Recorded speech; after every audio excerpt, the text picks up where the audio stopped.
GPM shock towers in effect, baby. Let's do it.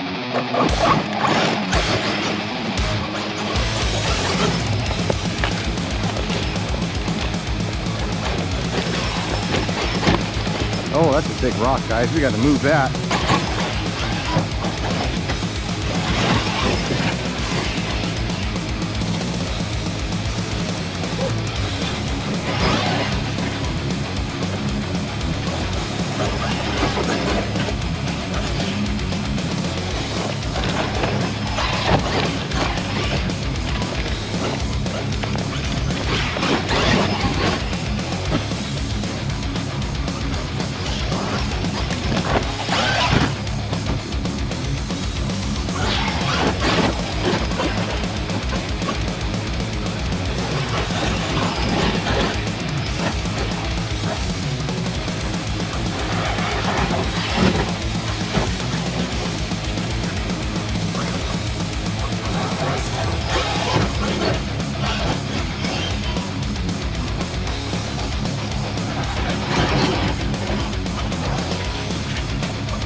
Thing just floats.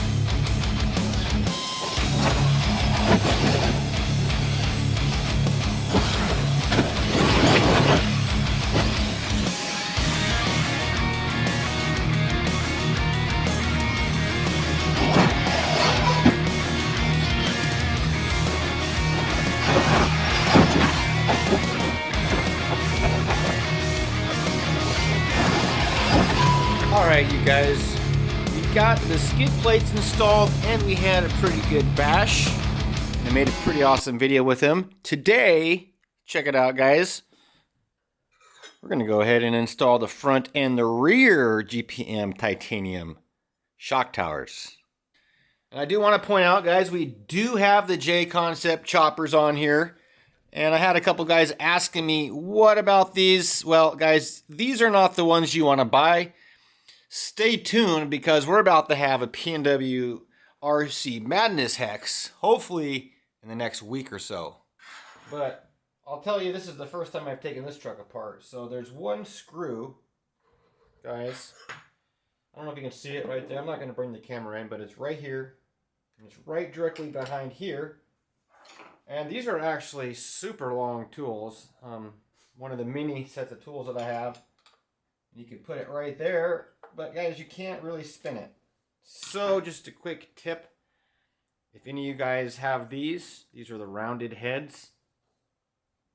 These are by, I don't even know how to pronounce this, guys. I got these years and years ago. Bonda House.